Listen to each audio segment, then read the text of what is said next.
Do you like my summer dress? She was a fairy. Today, we are going through all the books I read in June and July, and we're gonna talk about them. I'm not gonna lie, people, a lot of them were not the best, but we're gonna power through. And there's some that I have to rant about, so buckle up, like and subscribe. Oh my God, girl, I forgot to tell you, I just got my nails done, right? And I am sick and tired of being sick and tired. Cause look at this, somebody come look at this. I literally just got them done a week ago. Why is she like this? Also, I almost burned my house down twice this week.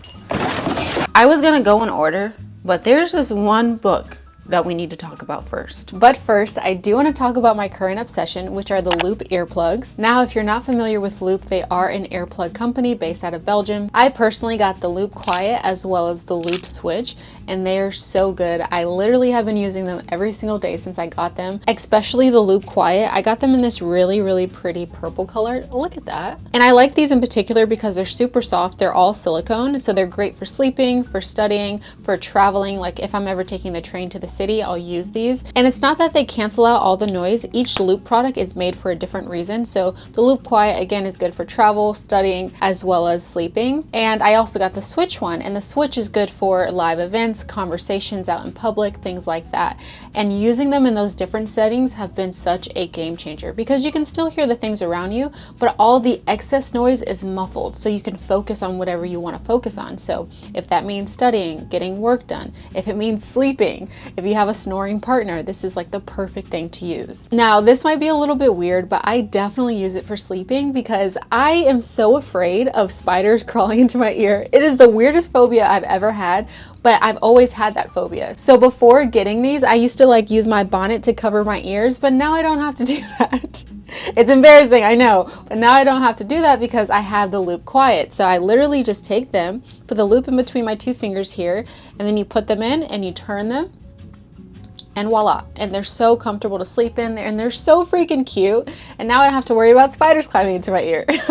Also, they're great because each pair of Loop headphones are reusable, they're durable, you can clean them, and they come with 8 different ear tips, so you can find the one that fits perfectly to your ear. And if purple isn't your color, then you can definitely check out their website. They have so many different color varieties. When I was looking for the ones that I wanted, I genuinely didn't know what to get. They were all so cute, and they all had different reasons for functioning. So I kind of just wanted all of them, but I did find the perfect ones, and I'm very happy with my purchase. So if you would like to try out the Loop earplugs yourself, just use my link in the description box. I also have a discount code there, so then you can get a little bit of money off your next pair. Thank you, Loop, for sponsoring this portion of the video. This book is Never Lie by Frida McFadden. This was my first Frida McFadden book, and it was pretty lackluster. Let's just be 100% right now. It was 3.5 out of 5 stars for many reasons. This book is about Trisha and Ethan. They are newlyweds who are looking for a new home. However, they go looking for a new house during a snowstorm. Not really the best thought process there. And then when they show up to this huge McMansion that used to be owned by Dr. Adrienne Hale, she was a psychologist who just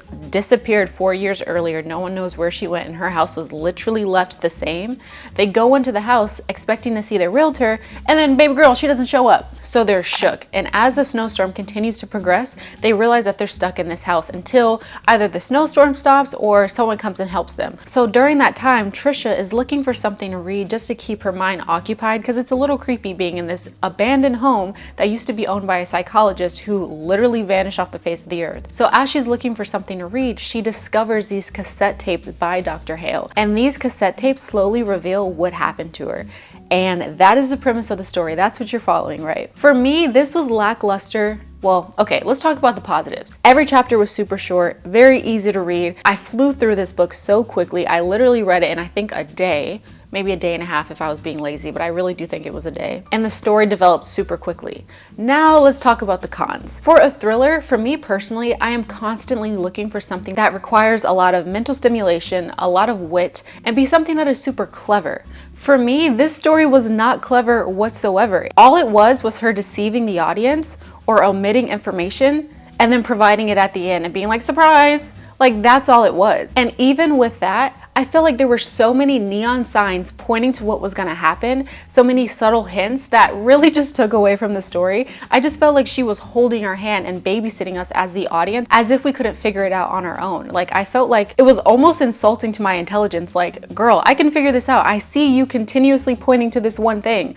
I can figure this out. Like, I got a few brain cells myself too. And the one thing that really made me want to this author is the fact that Dr. Adrienne Hale is supposed to be this world-renowned psychologist. She's got the brains of brains of brains, right? And the main plot reason, the reason why there is a story to begin with, was so utterly dumb to me. I literally was like, no, there has to be something else. I'm going through this book and I'm like, no, there's no way this is why she's in this situation. There is no way that this is what the plot is based on. The way this whole story could have been avoided if that one, like, if y'all read this book, please tell me I'm not the only one. Let me know in the comments below, because I was triggered. This girl is supposed to be a genius, and she is constantly making the dumbest mistakes throughout this entire book. Make it make sense. Make it make sense. I felt like there should have been something more clever. It should have been something that, like, there was no way she could have gotten out of. And it made me just feel like overall the writing was lazy. The plot was held together by a literal string. I didn't think that there was any real wit involved, and it just felt very lackluster. It was just okay. It's like a good summer read if you don't want any real commitment, if you just want to get through something quickly. That is what this book is made for. It's like popular thriller. It's not real thriller, in my opinion. So take that for what you will. I don't know. Like, it was just disappointing. Overall disappointing. So there's that. And to keep the theme of disappointing going, I then read, what was it called? God, I just tried to block this book out. Things We Left Behind by Lucy Score, aka my last Lucy Score book of my entire life. I rated this book 2 out of 5 stars, and that was me being charitable.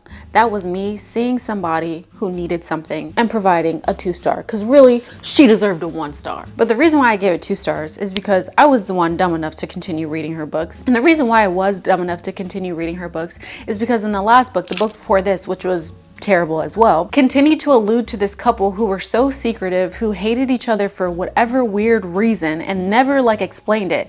And I was just so curious. That's why, side note, I understand the quote, curiosity killed the cat or whatever, because that is literally what happened to me. I was so curious. I just needed to know why their dynamic was the way that it was. And so based off of that, I decided to read another 600-page book by Lucy Score. First of all, her writing is so bad. A 5th grader could write better than her. And the fact that she has the gall, the audacity to write 600-page books knowing her writing is that way, criminal. Well, you want to know what's more criminal than that? Is me reading 3 of her 600-page books. Lock me up. Lock me up, because that is the dumbest thing I have ever done in my life, and I've done it 3 times. So who's the real idiot here? I know. The banter in this book was so unbelievably cringy. Unbelievably. Like, it wasn't even like I was saying these words to myself out loud as I was reading them, but as I was reading them in my head, I was like embarrassed. Like, and it's only me up here, and I was embarrassed. That has never happened to me in a book in my life, but it was just it was so bad that I was just like, there's no way I'm real life reading this right now in real time. Like, there's no way I'm reading this. It felt like both a 12-year-old who was going through puberty and learning what sex was for the first time was writing it alongside a 30-year-old all at the same time. It was just so unbelievably terrible. This story follows Sloane and Lucian, who grew up together, were friends at first, then became enemies for 20 years for the stupidest reason, by the way. Stupidest reason. And then become lovers.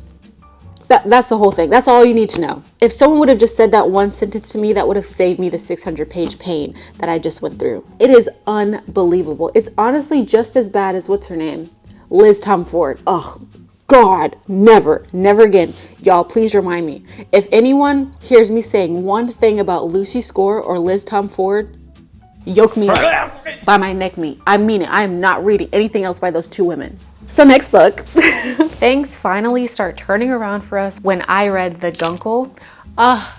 This was such a beautiful story. I gave it a 4 out of 5 stars. Now, Gay Uncle Patrick, or Gup for short, has been living in his bubble of seclusion out in Palm Springs for as long as he can remember. Now, he was a famous actor. However, he took an unexpected hiatus for a long time, and he was completely fine living in that bubble until he had to fly back home to Connecticut to console his grieving brother, who just lost his wife to cancer, unfortunately. And not only was that his brother's wife, but that was also Gup's best friend in college, so he's dealing with layered grief while trying to console his brother. Now, to make things a little bit easier for his brother, he decided to take not only his 9-year-old niece, but also his 6-year-old nephew back to Palm Springs with him to allow his brother to get himself together on his own. Now, as someone who never wanted kids and never had them, you see him trying to adjust to this new way of life and not only navigate his own layered grief, but also help the children with their own, and is just such a beautiful story. Now, y'all know me. I am not someone who likes a story that has no plot or doesn't really have a purpose, but this book has no plot, and I literally ate it up, gobbled it up as quickly as possible. Pause. It was just so beautiful. There was something about the writing. It was like almost lyrical and just, I don't know, it gave me goosebumps. I literally had such a fun time reading this. Even though it was layered and heavy, it was also really beautiful, and he dropped so many Gunkle rules, which are like beautiful life lessons for not only the children, but also himself and for the reader. It was just overall super charming and so funny. And I think it gives people the permission to grieve in the way that they need to grieve, because Gup is obviously not the conventional parent or guardian for children, and yet he did such a wonderful job of not only staying himself, but showing the children like there's different ways to grieve and that their feelings are valid, and it doesn't matter what that means to other people as long as it makes sense for them and it's helping them get through this process. And it was just beautiful. There's so many quotes. I think I have to read some to you because you need to read this book, especially if you've ever dealt with loss or you know people around you who have dealt with loss to this extreme level. I just feel like it feels almost like a hug. It's just being given the opportunity to feel seen and heard by someone who's dealt with something that you've dealt with. So one part of the book, he decided to put up a Christmas tree for the children just because he knew it would make them happy. And of course it was in the middle of summer, but it was something that brought them all together and brought them a little bit of joy. So it says, "When faced with unimaginable loss, we need a little Christmas." Now, I know that's short and sweet, but it's just the way it was written. It literally just made me have goosebumps. I was so enamored by this book. Like, it charmed the socks off of me, seriously. And then another one I had to tab. It says, "How big and strong he felt in comparison. For a rare moment, he liked who he was. He liked who he was with them. Not so much a guardian, but a guard. Someone to stand between their fragile selves and anything else that dared to threaten them." Like, okay, Gup. Just seeing his character development and seeing him grow as he's trying to help these children was just such a beautiful thing. Okay, and this is another one. So whenever the children were learning something new or just trying to get through their grief, he would give them Gunkle rules, and this was one of my favorites. So it says, Gunkle rule number 8, live your life to the fullest every single day, because every day is a gift. That's why people die, to teach us the importance of living. It's just so beautiful, and this book is chock full with things like that. Last one, it says, people who love each other fight. The opposite of love isn't anger, it's indifference. When people stop fighting, that's when you should be worried.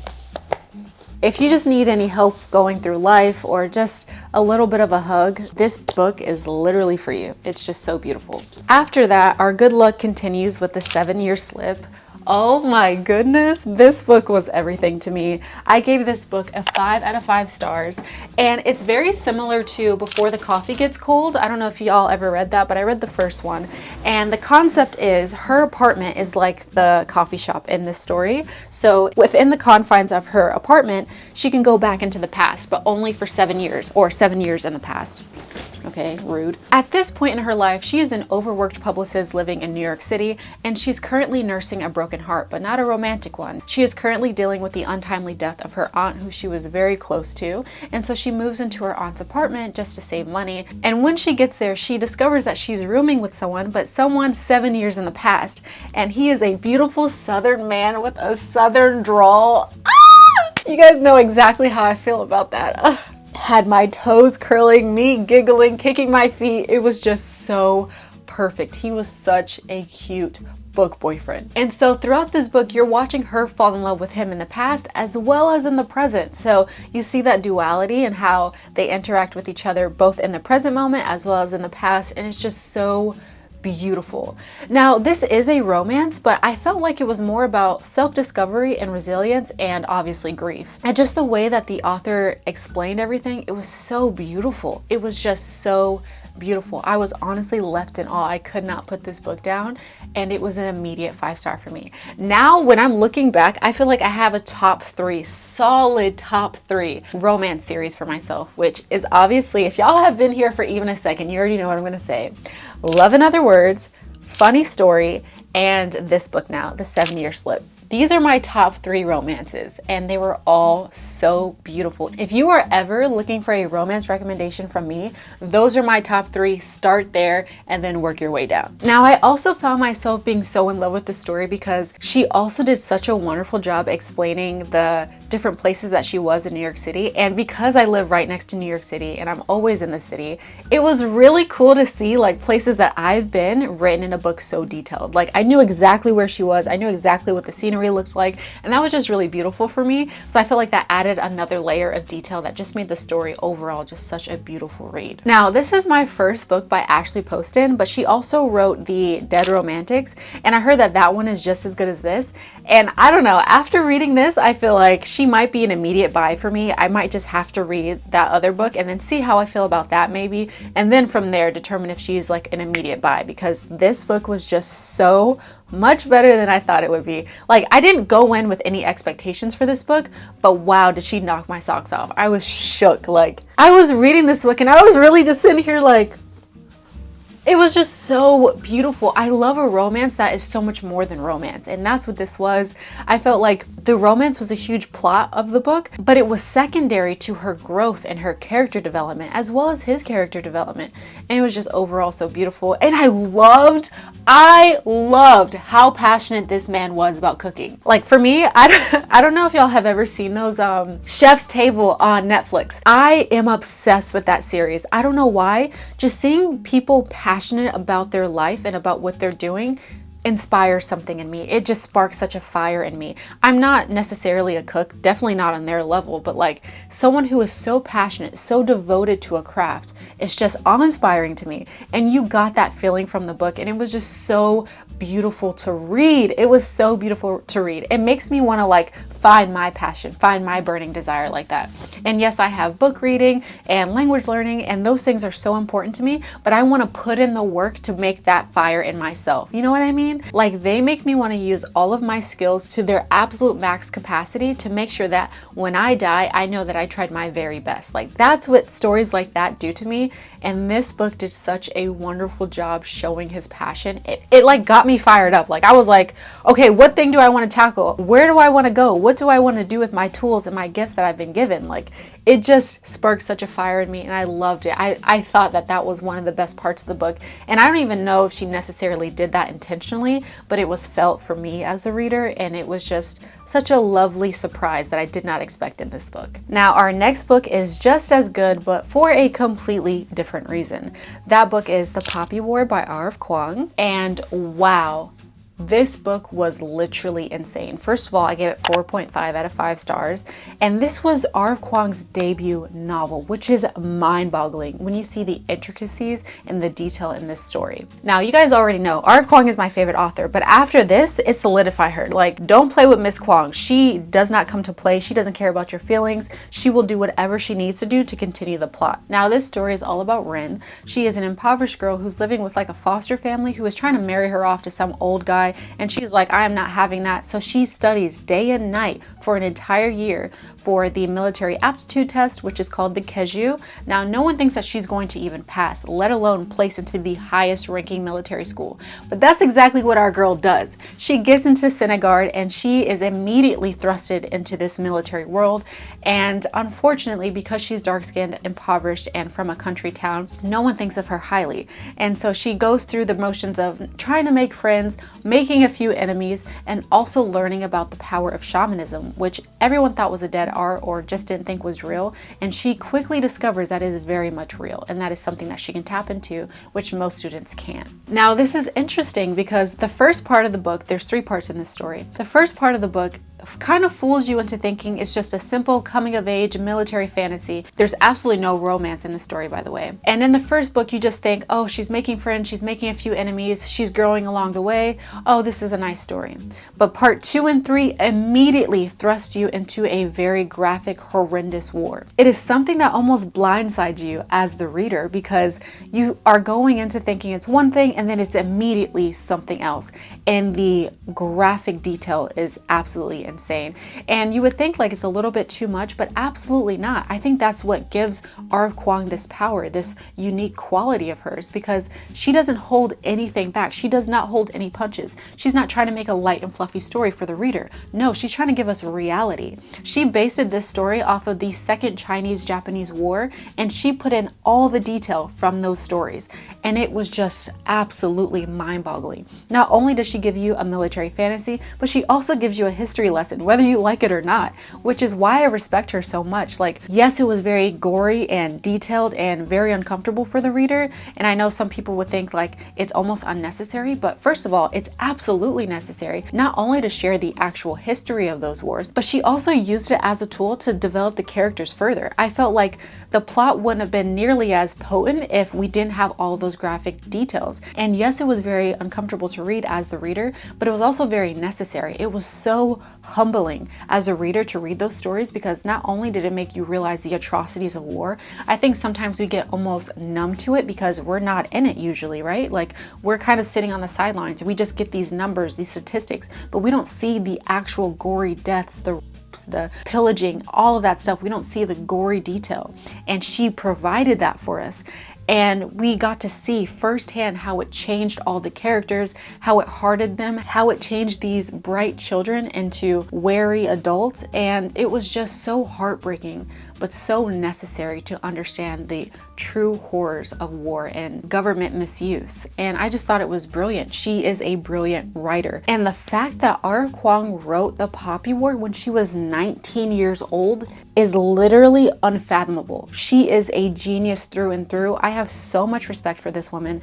It's unbelievable what she can do. Her literary genius is unmatched, I feel like. A lot of her work is definitely going to be considered modern day classics because she does so much research. She knows her stuff like nobody else, and she is such a good storyteller. Like, I cannot rave about this woman enough. She is the it girl. She does not play around, especially for fantasy. She brought the realities of history and intertwined it with fantasy in such a beautiful, dark way that I had nothing but applause for her. I could not believe it. My jaw was on the floor the entire time I was reading this book.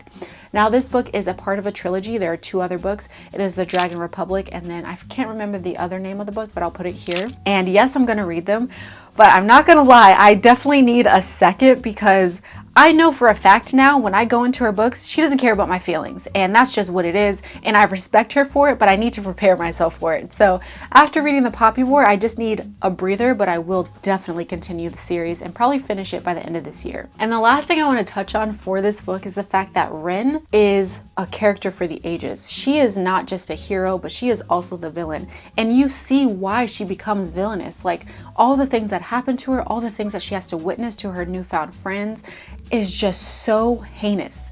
You can easily see why she made the tough decisions that she made, but I thought it was also beautiful that she always rose to the occasion. She always rose to the challenge. She never gave up. She was a fighter through and through, and she is a warrior. I fell in love with Rin, for better or for worse. She was not perfect. She pissed me off a lot, but she was human. She was real. She was a kid making mistakes, trying to figure it out, but staying true to herself, trying to be the best person she can be for the moment and making those tough decisions. Yes, she didn't make the best decisions, but she made realistic ones, and she was fighting for what she thought was right, and I had nothing but respect for her. And it was just really interesting to see her go from considered as nothing to being such a pivotal player in this war. So that was really well done as well. Then the last book that I read was Not in Love by Ali Hazelwood.